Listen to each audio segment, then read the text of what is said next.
भाजपा हिमाचल में सरकार रिपीट करने का दावा कर रही है। केंद्रीय मंत्री अनुराग ठाकुर ने आज शिमला में पत्रकार वार्ता पर दावा किया कि भाजपा की डबल इंजन की सरकार ने हिमाचल में 5 सालों में विकास किया है, जिसके बाद जनता उन्हें दोबारा सत्ता में लाने का मन बना चुकी है। अनुराग ने कांग्रेस और आम आदमी पार्टी पर भी जमकर निशाना साधा है।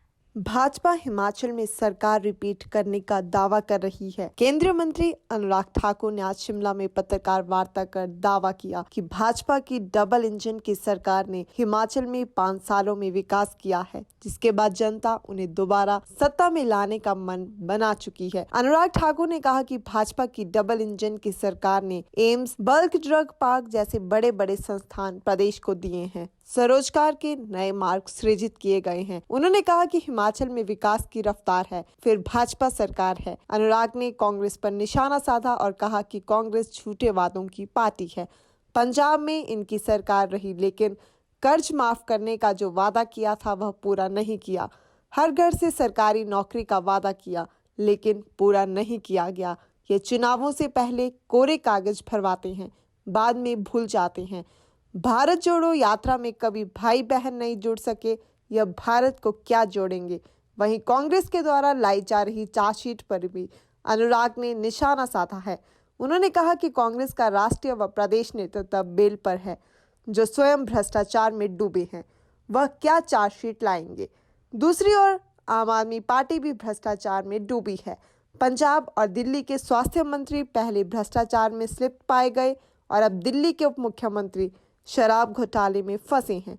कांग्रेस व आप पूरी तरह भ्रष्टाचार में डूबी है। दिल्ली के सीएम केजरीवाल द्वारा नोट पर लक्ष्मी व गणेश की फोटो लगाने के बयान पर अनुराग ने कहा कि फर्जीवाल की फर्जी बातें हैं। यही लोग राम मंदिर का विरोध करते थे। दिल्ली में मौलवियों को सालाना 18,000 देते हैं, क्या मंदिर के पुजारियों और गुरुद्वारे के ग्रंथियों को भी देंगे। उन्होंने कहा कि केजरीवाल अराजकता के प्रतीक हैं। लक्ष्मी और गणेश जी के फोटो लगाने की बात कही है, आपका क्या स्टैंड है इस पर? जो राम मंदिर का विरोध करते थे और जिन पार्टी के नेता खुले में आकर हिंदू देवी देवताओं का अपमान करते थे, जिनको अपने मंत्री को मंत्री पद से हटाना पड़ा, वो अरविंद केजरीवाल जी अराजकता के प्रतीक हैं, फर्जी बातें करने वाले हैं। और मैं तो ये कहना चाहता हूँ, ये तो नया नया प्रोपेगेंडा शगुफा छोड़ते हैं ताकि इनके भ्रष्टाचार की कहानी पे ज़्यादा चर्चा ना हो।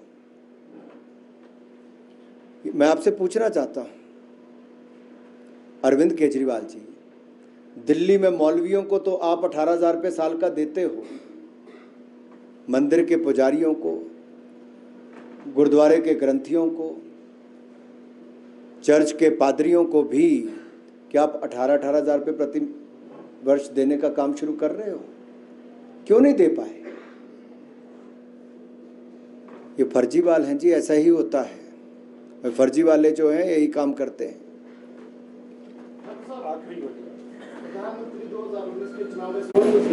हिमाचल प्रदेश में होने वाले विधानसभा चुनावों में भारतीय जनता पार्टी एक बार फिर अपना रिपोर्ट कार्ड लेकर जनता के बीच में जाएगी। डबल इंजन की सरकार की उपलब्धियों को जन जन तक पहुंचाएगी। ये हमारा सौभाग्य है कि आज केंद्र में भारतीय जनता पार्टी की सरकार है, प्रदेश में भाजपा की सरकार है, और इन दोनों सरकारों ने, डबल इंजन की सरकार ने हिमाचल प्रदेश का चहुमुखी विकास किया है। आज अगर मैं हिमाचल प्रदेश की बात करूं तो जो 5 साल पहले नजर नहीं आता था, आज हिमाचल प्रदेश में ट्रिपल आईटी भी है, आईआईटी भी है, आईआईएम भी है, सेंट्रल यूनिवर्सिटी भी है, एनआईटी भी है, और 6 मेडिकल कॉलेज, 1500 करोड़ रुपए की लागत से एम्स अस्पताल, 100 सीट का मेडिकल कॉलेज, 60 सीट का नर्सिंग कॉलेज, और लगभग 400 करोड़ रुपए की लागत से पीजीआई सैटेलाइट केंद्र। और ऐसा ही नहीं, 180 करोड़ रुपए की लागत से हाइड्रो इंजीनियरिंग कॉलेज, 500 करोड़ की सेंट्रल यूनिवर्सिटी। ना जाने कितने शिक्षण संस्थान, केंद्रीय विद्यालय, 4 लेन सड़कें, रेलवे जो कभी होता ही नहीं थी वो ऊना से लेकर दौलतपुर चौक तक पूरी कर ली गई। बनपुली बिलासपुर रेलवे लाइन का काम तेज गति से शुरू करवाया गया है। जमीन अधिग्रहण का काम किया गया है। मैं तो ये कहूँगा ये विकास की रफ्तार है, फिर भाजपा सरकार है। हर क्षेत्र में डबल इंजन की ताकत क्या होती है, केंद्र के साथ प्रदेश ने अपना काम कैसे किया है। ये डबल इंजन की गाड़ी भाजपा संघ पहाड़ी, और ये डबल इंजन की गाड़ी भाजपा संघ पहाड़ी ये दिखाएगा इस बार जो पहले नहीं हुआ, इस बार फिर सरकार रिपीट करेगी। आज मैं आपसे पूछता हूं, कांग्रेस ने वायदे किए थे कर्जा मुक्त करेंगे जो किसानों का। पंजाब में इनकी सरकार थी, 5 साल रही, नहीं कर पाए। राजस्थान में नहीं कर पाए, छत्तीसगढ़ में नहीं कर पाए। 5-5 साल सरकार के होने वाले हैं। ये तो झूठे वायदे करने वाले हैं। इन्होंने हिमाचल प्रदेश में भी कहा था हर घर से एक सरकारी नौकरी देंगे। 5 साल सरकार में रहे, कितनों को दी? कांग्रेस आज उसका जवाब नहीं देती है जी। ये चुनाव से पहले केवल कोरे कागज भरवाते हैं, डेटा इकट्ठा करते हैं, उसके बाद प्रदेश को पिछाड़ने का काम करते हैं। और दूसरा जो आपने कहा चार्जशीट, जिनके अपने काम ऐसे थे वो दूसरों पे चार्जेस क्या लगाएंगे? जिनके अपने नेता भ्रष्टाचार में डूबे हुए दलदल में भ्रष्टाचार के, वो कांग्रेस के लोग किस पे आरोप लगाएंगे? जिनका राष्ट्रीय नेतृत्व बेल पर हो वो चार्जशीट देने का तो मॉरल अधिकार ही नहीं रखते हैं। और उनके देश और प्रदेश के नेता ऐसी हालत है जी, वो चार्जशीट क्या देंगे? बहुत सारे चीजों को मद्देनजर रखते हुए रणनीति तय करती कि किसको कहां से लड़ाना है। और कोई राजनीतिक दल ये नहीं चाहता कि उसकी सीटें कम आए।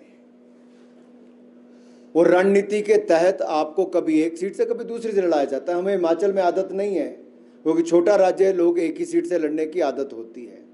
लेकिन देश भर में देखेंगे अलग अलग सीटों से नेता लड़ते रहे हैं। और हिमाचल प्रदेश में भी सुरेश भारद्वाज जी की अगर मैं बात करूं, पूर्व सांसद रहे, पार्टी के पूर्व अध्यक्ष रहे, प्रदेश में बहुत सफल मंत्री रहे, और एक सफल विधायक के रूप में भी उनका कद इतना बड़ा है कि किसी भी सीट से लड़ेंगे जीतेंगे, और हम एक सीट की और एडिशन करेंगे। और यहाँ पर भारतीय जनता पार्टी है, जहाँ पर 68 के 68 विधानसभा क्षेत्र में विजय संकल्प अभियान चल रहा है। वहाँ भारत जोड़ो के बजाय कांग्रेस छोड़ो अभियान चल रहा है। भाई बहन को इतने दिनों में इकट्ठा नहीं देखा गया, यहाँ पार्टी के सारे नेता इकट्ठे मिलकर विजय संकल्प अभियान में चले हैं। यही अंतर है भाजपा में और कांग्रेस में। और जहाँ तक आप आम आदमी पार्टी के बारे में पूछ रहे तो मैं यही कहूँगा, पड़ोसी पंजाब में जाकर देख लीजिए, 3 महीनों में 70 से ज़्यादा हत्याएं हो गई, गैंग वॉर शुरू हो गए, कानून व्यवस्था चरमरा गई। उनका स्वास्थ्य मंत्री घोटाले के चक्कर में, भ्रष्टाचार के चक्कर में 2 महीने में इस्तीफा देना पड़ा। और दिल्ली का स्वास्थ्य मंत्री अरविंद केजरीवाल जी का 4 महीने से जेल में काटता रहा। और उनके शिक्षा मंत्री शराब घोटाले में पाए गए मुख्य आरोपी के रूप में, और अरविंद केजरीवाल जी किंगपिन पाए गए शराब घोटाले में। ये फर्क है। कांग्रेस और आम आदमी पार्टी भ्रष्टाचार में डूबी है, तो दूसरी ओर भारतीय जनता पार्टी ने ईमानदारी के साथ केंद्र और प्रदेश में सरकार दी है। ये डबल इंजन की सरकार है, बहुत तेज रफ्तार है, फिर भाजपा की सरकार है।